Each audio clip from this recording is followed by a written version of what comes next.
जरा सोचने वाली बात है कि क्या हो अगर एक इंटरप्लैनेटरी स्पेसक्राफ्ट यानी एक ग्रह से दूसरे ग्रह तक जाने वाले अंतरिक्ष यान का ब्लूप्रिंट किसी आधुनिक स्पेस रिसर्च लैब में नहीं बल्कि हजारों साल पहले एक घने जंगल में ध्यानमग्न बैठे एक प्राचीन ऋषि ने तैयार किया हो। ये सच में एक बहुत ही चौंकाने वाला विचार है ना? मतलब अक्सर जब हम किसी प्राचीन मुनि की कल्पना करते हैं तो दिमाग में एक बहुत ही शांत सी छवि उभरती है। कोई पेड़ के नीचे बैठा है और आंखें बंद हैं। बिल्कुल एकदम शांत माहौल, और उनका पूरा ध्यान सिर्फ मोक्ष या ध्यान पर केंद्रित होता है। वही तो लोग मान लेते हैं कि अगर कोई व्यक्ति आध्यात्मिक है तो उसका इस भौतिक दुनिया की तकनीक या कह लें गुरुत्वाकर्षण या थर्मोडायनामिक्स से कोई लेना देना नहीं होगा। और यही हमारी सबसे बड़ी वैचारिक चूक है। आधुनिक समय में हमने ज्ञान को बहुत ही सख्त खानों में बांट दिया है। हाँ, अलग अलग बॉक्स बना दिए हैं। बिल्कुल, मतलब हम मानते हैं कि प्रयोगशाला में होने वाला काम अलग है और दर्शन का मार्ग अलग। लेकिन अगर हम अपने प्राचीन स्रोतों, ऐतिहासिक विश्लेषणों और ग्रंथों की गहराई में जाएं तो एक बिल्कुल ही अलग तस्वीर सामने आती है। सही कहा।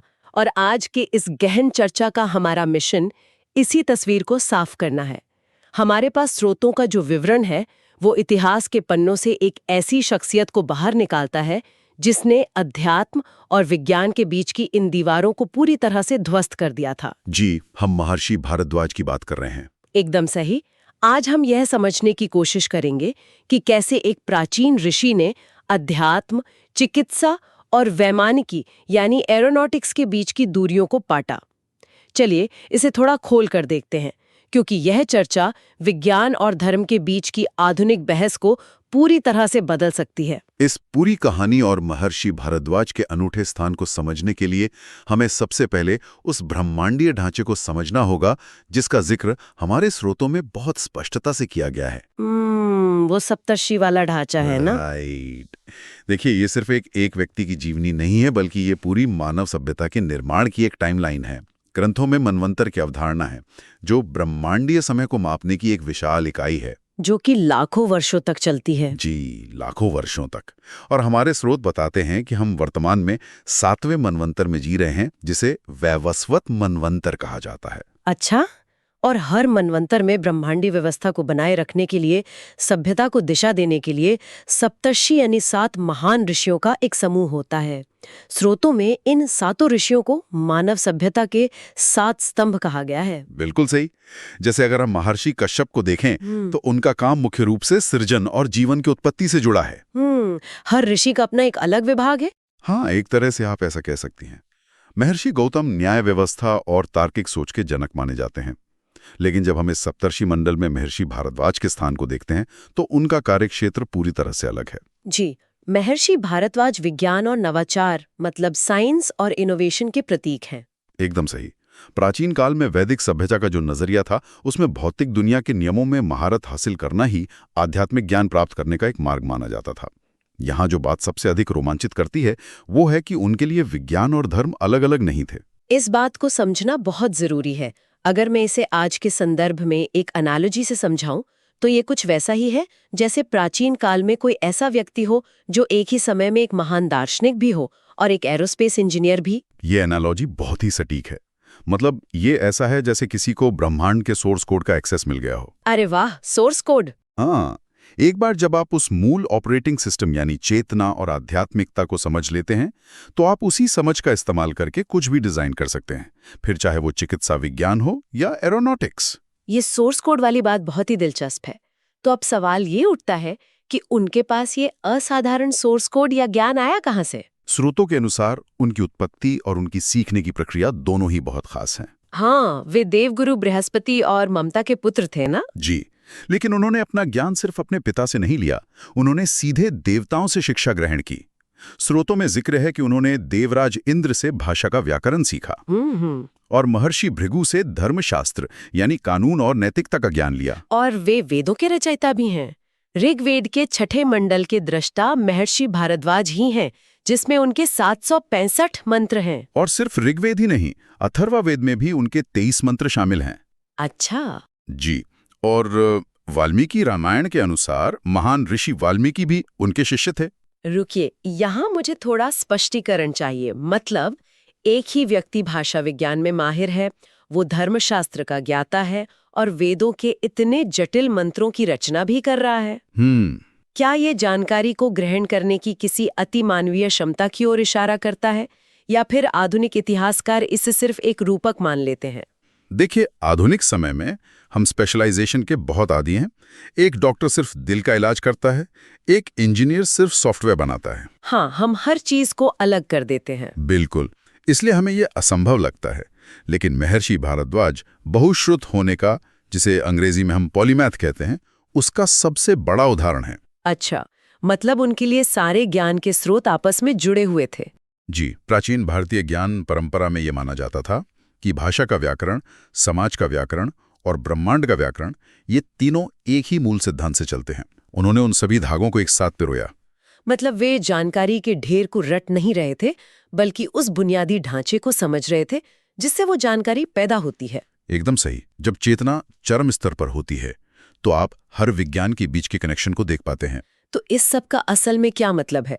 मतलब अगर हम वैदिक ज्ञान से आगे बढ़कर उनके व्यवहारिक ज्ञान की ओर मुड़े, जिसका सीधा असर मानव सभ्यता पर पड़ा, तो वो क्या था? अगर हम व्यवहारिक ज्ञान की बात करें तो चरक संहिता में स्पष्ट रूप से लिखा है कि महर्षि भारद्वाज ने आयुर्वेद यानी चिकित्सा विज्ञान का संपूर्ण ज्ञान सीधे इंद्र से प्राप्त किया था। और उन्होंने उस ज्ञान का एक व्यवस्थित ढांचा तैयार किया। उन्होंने कई महान ग्रंथों की रचना की, जैसे आयुर्वेद संहिता, भारद्वाज स्मृति और राजशास्त्र। जी, राजशास्त्र, जो कि राजनीति, कूटनीति और अर्थशास्त्र का एक बहुत गहरा विश्लेषण है। तो ये ऐसा है मानो किसी आधुनिक विश्वविद्यालय के अकेले dean medical school, law school और पॉलिटिकल साइंस डिपार्टमेंट तीनों को एक साथ चला रहे हो। बिल्कुल, ये एक बहुत अच्छी तुलना है। पर यहाँ एक उलझन है। आयुर्वेद और राजशास्त्र, एक तरफ आप बीमारियों का इलाज खोज रहे हैं और दूसरी तरफ राज्य के कानूनों पर ग्रंथ लिख रहे हैं। इन दोनों का संयोजन थोड़ा अजीब नहीं है? अजीब लग सकता है, पर संबंध बहुत ही गहरा है। वो कैसे? देखिए, भारद्वाज ये समझते थे कि आप एक ऐसे समाज का निर्माण नहीं कर सकते जो सिर्फ वैचारिक रूप से मजबूत हो, लेकिन शारीरिक रूप से कमजोर हो। आयुर्वेद शरीर को स्वस्थ रखता है। जी, और राजशास्त्र समाज की व्यवस्था को।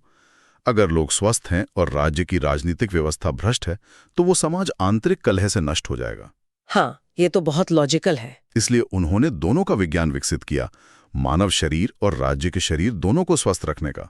तो भारद्वाज ने ये समझ लिया था कि सभ्यता के लिए दोनों जरूरी हैं। चिकित्सा और राजनीति से आगे बढ़ते हुए अब उस विषय पर आते हैं जो महर्षि भारद्वाज की सबसे बड़ी और चौंकाने वाली वैज्ञानिक उपलब्धि है। अब विमान शास्त्र की बात कर रही हैं? हाँ, वैमानिकी का चमत्कार। यहाँ बात सच में बहुत दिलचस्प हो जाती है। स्रोतों के अनुसार यह प्राचीन वैमानिकी पर एक विस्तृत ग्रंथ है जिसमें 8 अध्याय और 3000 श्लोक हैं। जी, और ये कोई कल्पना नहीं है।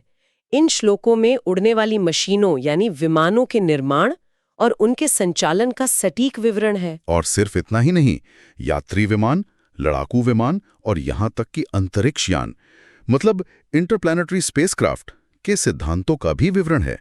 इसमें प्रोपल्शन सिस्टम और इस्तेमाल होने वाली सामग्रियों तक की जानकारी है। बिल्कुल। तो यहाँ मैं एक चुनौतीपूर्ण सवाल पूछना चाहूंगी। हजारों साल पहले 3000 श्लोकों में अंतरिक्ष यान और प्रोपल्शन सिस्टम का विवरण, क्या ये सिर्फ एक साइंस फिक्शन था, या हमें प्राचीन तकनीकी प्रगति के बारे में अपने इतिहास को फिर से लिखने की आवश्यकता है? ये एक बहुत ही वाजिब सवाल है। अगर हम इसे व्यापक परिप्रेक्ष्य से जोड़कर देखें तो आधुनिक ऐतिहासिक और वैज्ञानिक विश्लेषण बताते हैं कि केवल कल्पना नहीं थी। अच्छा, तो फिर इसमें ऐसा क्या ठोस था? इसमें भौतिक विज्ञान के गहरे सिद्धांतों का उल्लेख है। ग्रंथों में विशेष प्रकार के तरल पारे यानी लिक्विड मर्करी और घूमते हुए जायरोस्कोप का उपयोग करके एक भंवर या वॉर्टेक्स बनाने का सैद्धांतिक विवरण मिलता है। वेट, सच में?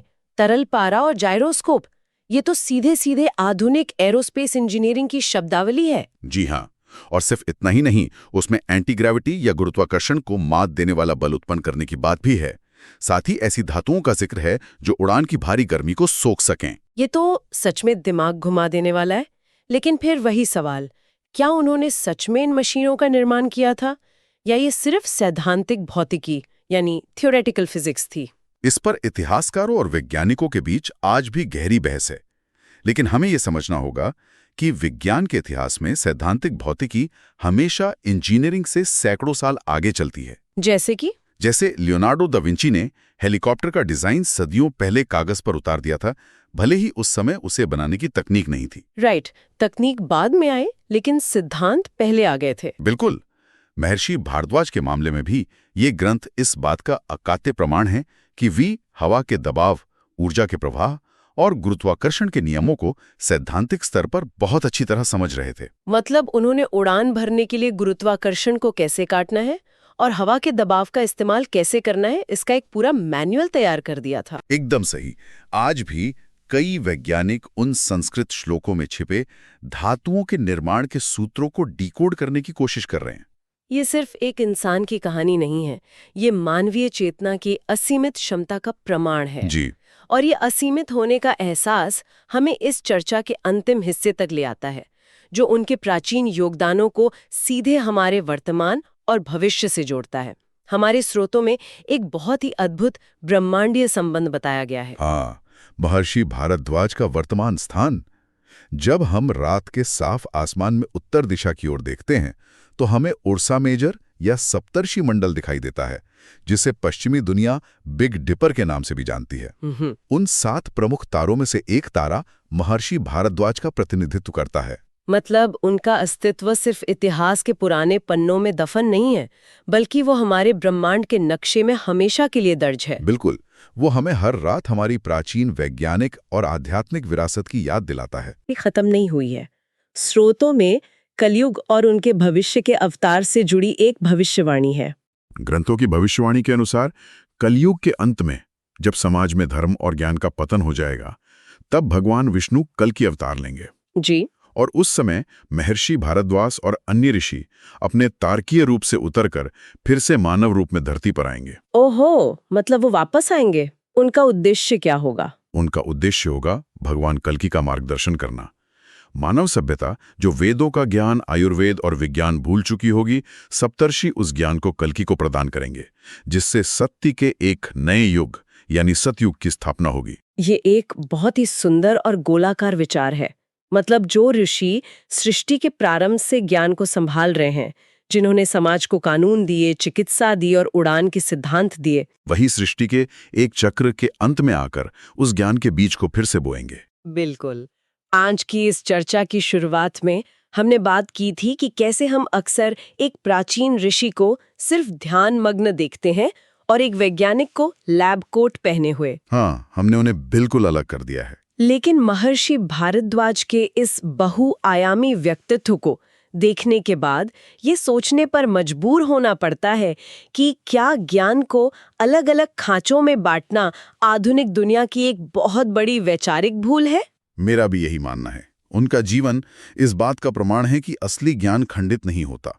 भौतिकी, चिकित्सा और अध्यात्म, ये सब एक ही सत्य को देखने के अलग अलग तरीके हैं। एकदम सही कहा आपने। और अंत में मैं एक विचार यहाँ रखना चाहूंगी। जरा सोचिए, अगर हम आज फिर से प्राचीन दर्शन की उसी गहराई के साथ आधुनिक तकनीक का अध्ययन करें, तो क्या हम ब्रह्मांड के उन रहस्यों को सुलझा सकते हैं जो अभी तक हमारी पहुंच से बाहर हैं? ये सच में एक बहुत ही गहरा सवाल है। क्या वो एक्सरे मशीन जो सिर्फ हड्डियों का ढांचा दिखाती है, आध्यात्मिकता और चेतना के लेंस से जुड़कर हमें जीवन का पूरा अर्थ दिखा सकती है? हम सबको इसी विचार के साथ छोड़ते हैं ताकि लोग खुद इस दिशा में आगे सोच सके और शोध कर सकें। बिल्कुल। आसमान में उस सप्तर्षि मंडल को देखिए और सोचिए कि ज्ञान की कोई सीमा नहीं होती, बशर्ते हम उसे देखने का सही नजरिया विकसित कर लें। आज की इस गहन चर्चा में बस इतना ही।